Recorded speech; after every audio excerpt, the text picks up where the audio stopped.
السلام علیکم ورحمۃ اللہ وبرکاتہ۔ اعوذ باللہ من الشیطان الرجیم، بسم اللہ الرحمن الرحیم۔ صحیح بخاری حدیث نمبر 1342۔ ہم رسول اللہ صلی اللہ علیہ وسلم کی بیٹی کے جنازے میں حاضر تھے۔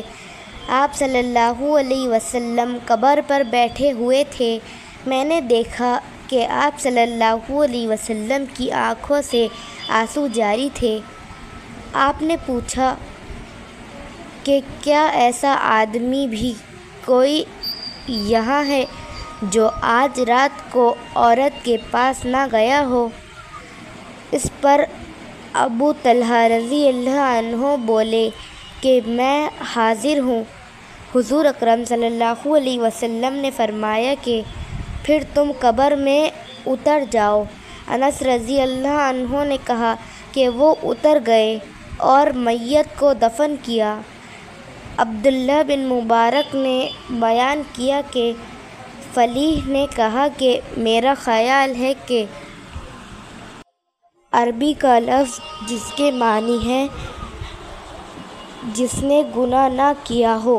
امام بخاری رحمۃ اللہ علیہ نے کہا کہ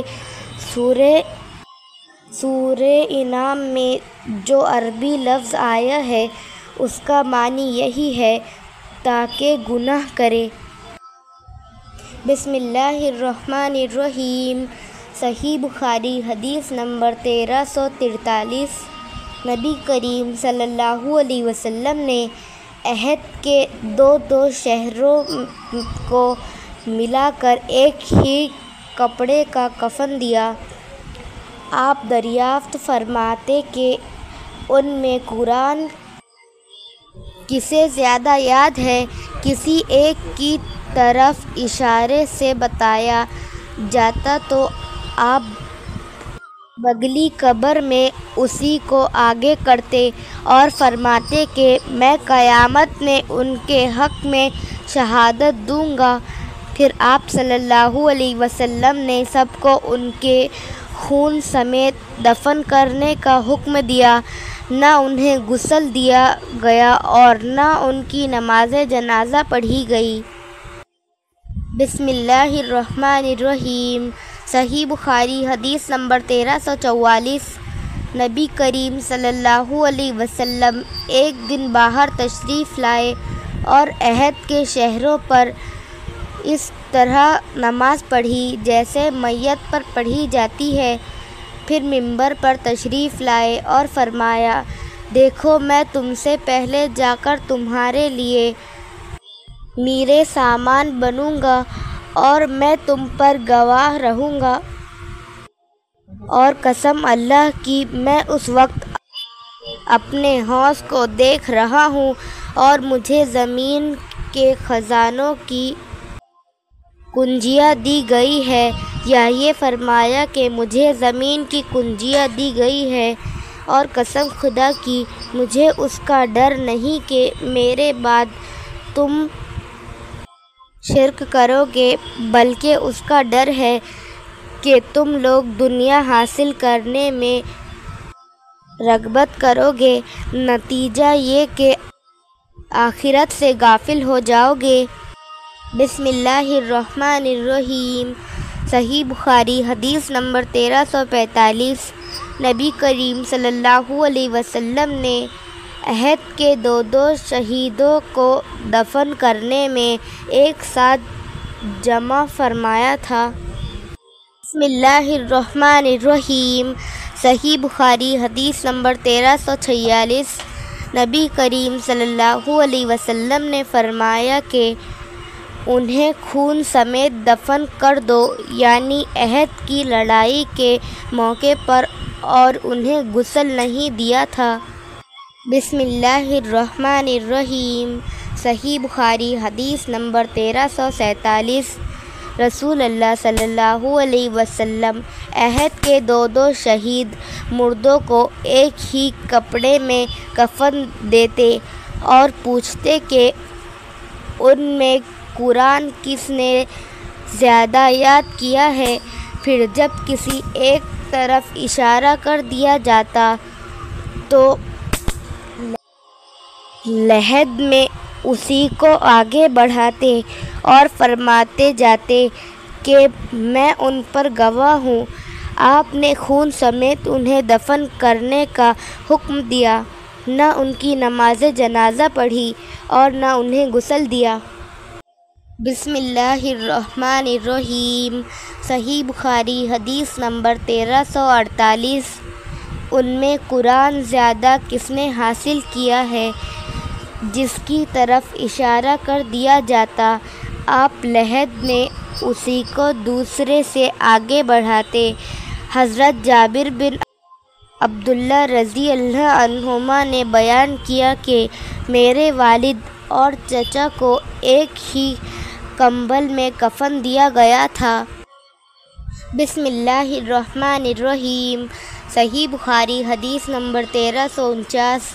نبی کریم صلی اللہ علیہ وسلم نے فرمایا کہ اللہ تعالیٰ نے مکہ کو حرم کیا ہے، نہ مجھ سے پہلے کسی کے لیے یہاں قتل و خون حلال تھا اور نہ میرے بعد ہوگا، اور میرے لیے بھی تھوڑی دیر کے لیے فتح مکہ کے دن حلال ہوا تھا، پس نہ اس کی گھاس اکھاڑی جائے، نہ اس کے درخت قلم کیے جائے، نہ یہاں کے جانوروں کو شکار کے لیے بھگایا جائے، اور سوا اس شخص کے جو اعلان کرنا چاہتا ہو کہ یہ گری ہوئی چیز کس کی ہے، کسی کے لیے وہاں سے کوئی گری ہوئی چیز اٹھانی جائز نہیں۔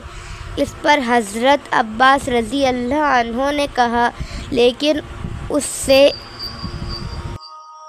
اذخر کا استثناء کر دیجئے کہ یہ ہمارے سناروں کے اور ہماری قبروں کے کام آتی ہے۔ آپ صلی اللہ علیہ وسلم نے فرمایا کہ مگر اذخر کی اجازت ہے۔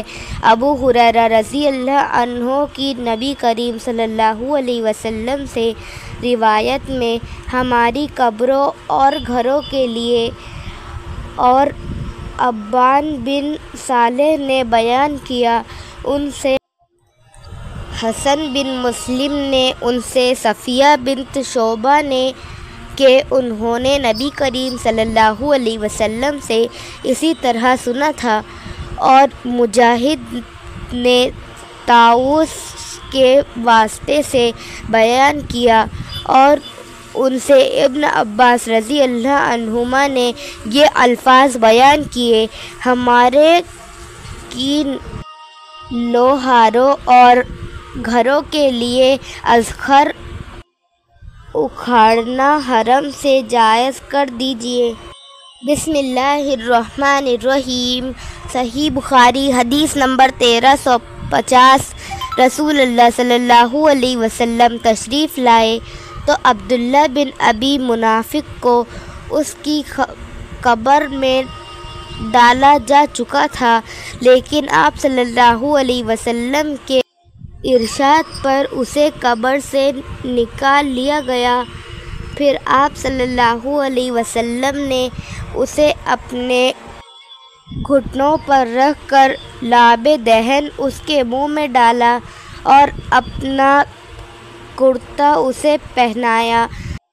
اب اللہ ہی بہتر جانتا ہے، غالباً مرنے کے بعد ایک منافق کے ساتھ اس احسان کی وجہ یہ تھی کہ انہوں نے حضرت عباس رضی اللہ عنہ کو ایک قمیص پہنائی تھی۔ غزوہ بدر میں جب حضرت عباس رضی اللہ عنہ مسلمانوں کے قیدی بن کر آئے تھے، سفیان نے بیان کیا کہ ابو ہارون موسیٰ بن ابی عیسیٰ کہتے تھے کہ رسول اللہ صلی اللہ علیہ وسلم کے استعمال میں 2 کرتے تھے۔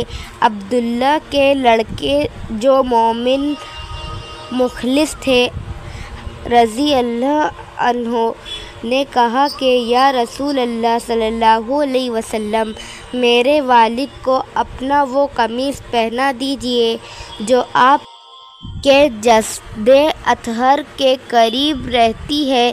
سفیان نے کہا، لوگ سمجھتے ہیں کہ محمد صلی اللہ علیہ وسلم نے اپنا کرتا اس کے کرتے کے بدن پہنا دیا جو اس نے حضرت عباس رضی اللہ عنہ کو پہنایا تھا۔